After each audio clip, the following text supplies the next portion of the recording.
مشاهدينا الأكارم، السلام عليكم ورحمة الله تعالى وبركاته. نشرة الأخبار نوافيكم بها من الفضائية الإريترية، نستهلها بأهم وأبرز ما جاء فيها.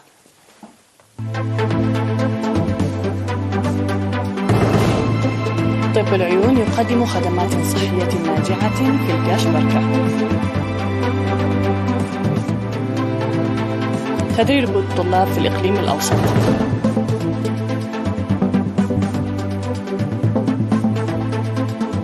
الرياضيون الإريتريون يحققون انتصارات كبيرة خلال نهاية هذا الأسبوع. أكثر من 80 قتيلا في المواجهة الحدودية بين كيرغستان وطاجكستان. زلزال يهز تايوان وتحذير من تسونامي في اليابان. واليابان تدعو نحو 3 ملايين من سكانها للاحتماء بمراكز الإيواء.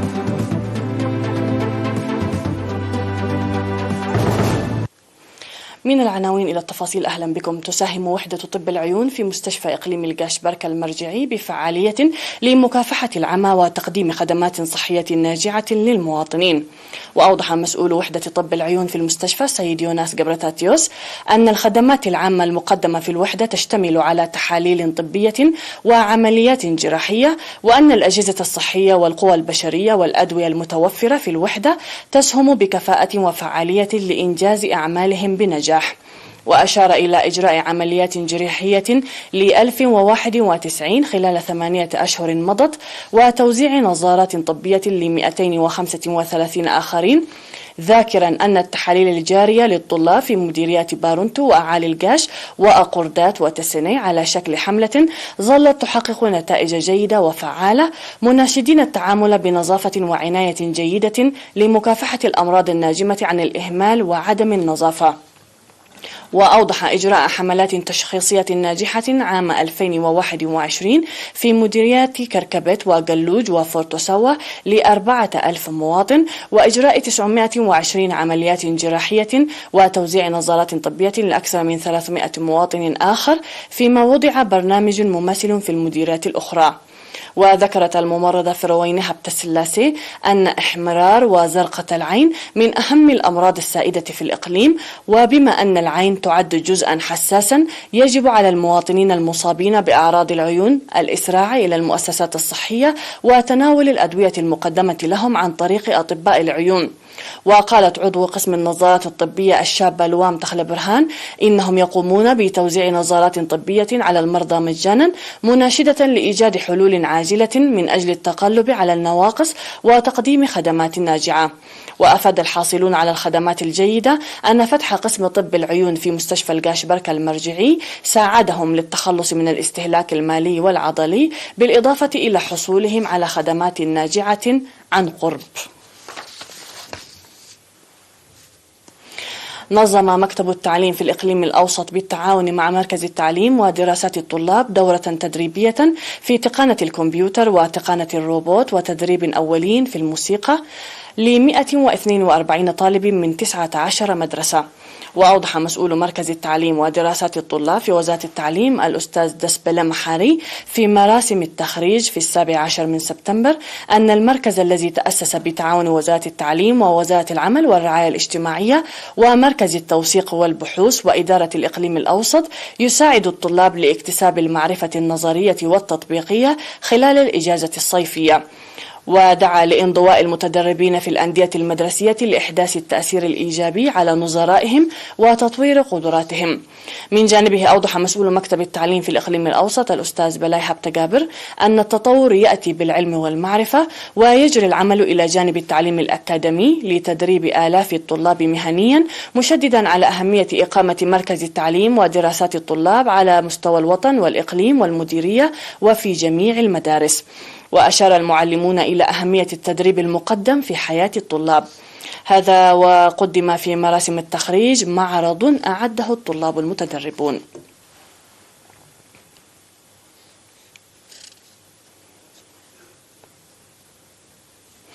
أظهرت المرأة الراعية للأسرة التي تم تأهيلها بالماشية من الاتحاد الوطني للمرأة عام 2010 في ضحية جلاس في مديرية حقات تحسنا ملموسا في حياتهن المعيشية، وحققت معظم الأسر التي قدمت لها 5 رؤوس من الماعز والأغنام تغييرا إيجابيا في حياتهم.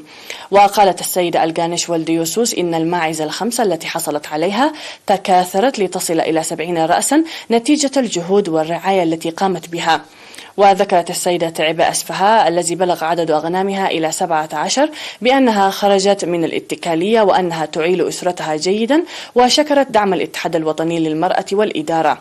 وأوضح مدير ضحية جلاس السيدة سناي بيتروس أن الدعم العيني المقدم وبرامج التأهيل من الاتحاد الوطني للمرأة والجهات الأخرى يسهم كثيرا في تحسين الحياة المعيشية.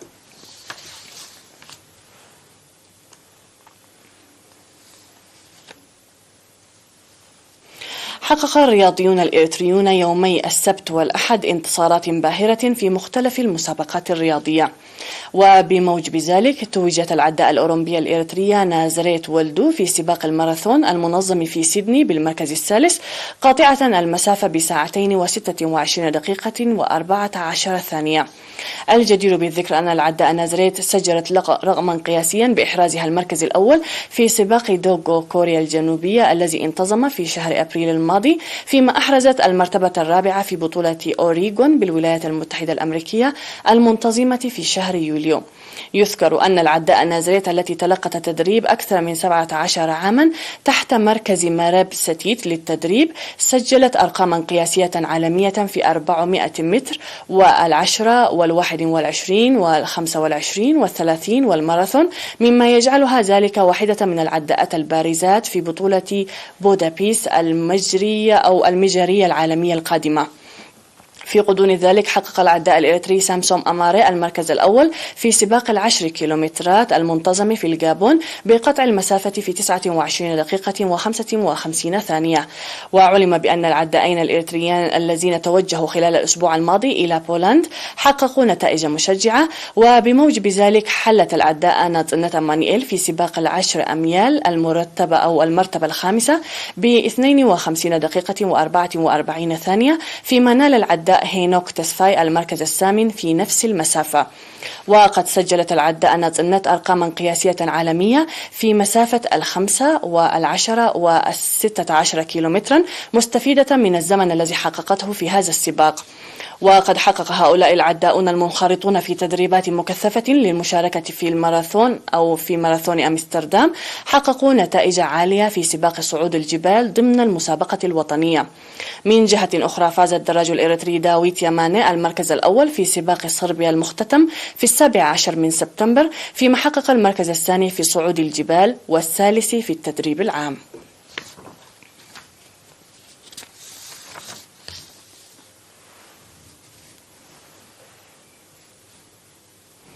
مشاهدينا الكرام، كانت هذه الأنباء المحلية فاصل ونعود مع الأنباء العالمية، فابقوا معنا.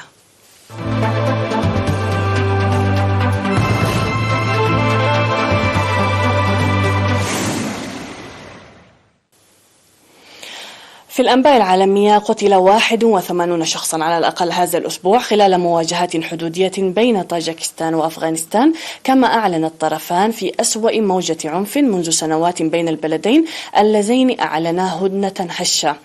وأعلنت بشكيك أن الوضع على حدود هاتين الجمهوريتين السوفيتين السابقتين في آسيا الوسطى والمتنازع عليها كان هادئا خلال النهار، وذلك بعد توقيع اتفاق طارئ لوقف إطلاق النار. ونشرت الخارجية الطاجكية حصيلة أولية مفصلة من جهتها أشارت إلى 35 قتيلا و25 جريحا في معارك وقعت بين الأربعاء والجمعة، مؤكدة أن معظم القتلى من المدنيين. وأفاد المصدر نفسه أن الجيش الكيرزي قتل خصوصا 12 شخصا في ضربة لطائرة مسيرة، فيما قتل 6 آخرون في هجوم آخر لمسيرة على مدرسة و7 إضافيين في إطلاق نار على سيارة إسعاف. من جانبها أعلنت وزارة الصحة القرغيزية في حصيلتها الأخيرة مقتل 46 شخصا في منطقة باتكين الواقعة في جنوب غرب البلاد والمحاذية لطاجكستان.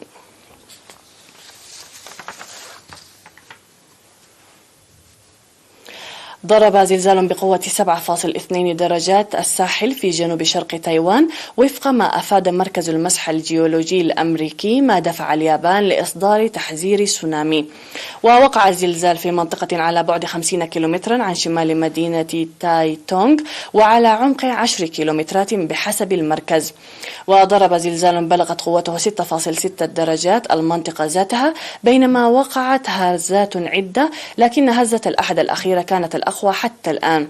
وأصدرت وكالة الأرصاد الجوية اليابانية تحذيرا من سونامي في الجزر النائية القريبة من تايوان. وتشهد تايوان زلازل متكررة بسبب موقعها عند تلاقي طبقتين تكتونيكيتين.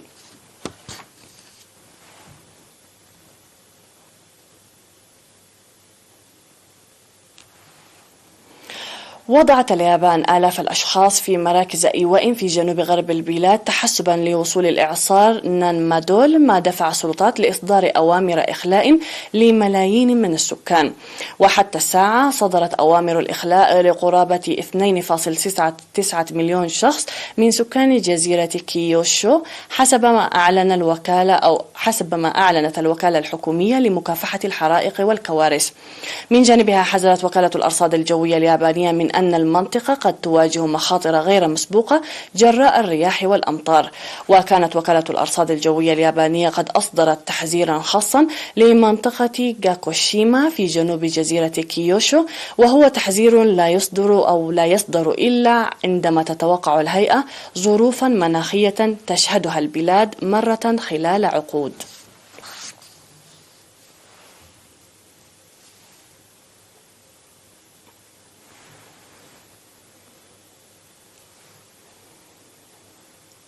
في النبأ الأخير تسلق آلان روبير المتسلق الحر الملقب بالرجل العنكبوت الفرنسي ناطحة سحاب مؤلفة من 48 طابقا في باريس، محققا الهدف الذي حدده لنفسه بمجرد بلوغه سن 60. وبملابس حمراء رفع روبرت ذراعيه عاليا عندما وصل إلى قمة مبنى توتال إنجيرس الذي يبلغ ارتفاعه 187 مترا في حي الأعمال لا ديفونس بالعاصمة الفرنسية. كان روبير الذي أراد أيضا استخدام التسلق لزيادة الوعي حول الحاجة إلى اتخاذ إجراءات بشأن تغيير المناخ قد تسلق بالفعل برج توتال إنجيرس في مناسبات عديدة. وتسلق روبير أكثر من 150 مبنى شاهق الارتفاع حول العالم، بما في ذلك برج خليفة في دبي المبنى الأطول في العالم، وبرج إيفل، وجسر البوابة الذهبية في سان فرانسيسكو.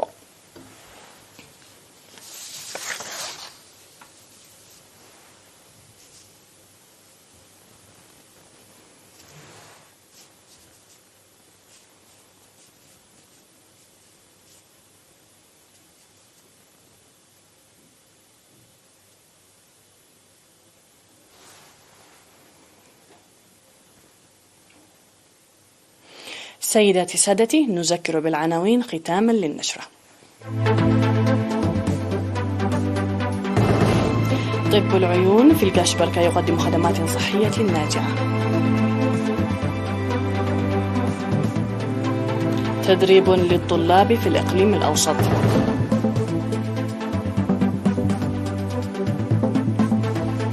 الرياضيون الإريتريون يحققون انتصارات كبيرة خلال نهاية هذا الأسبوع.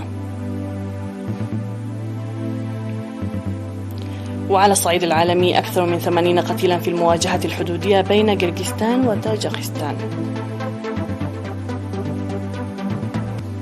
زلزال يهز تايوان وتحذير من سونامي في اليابان.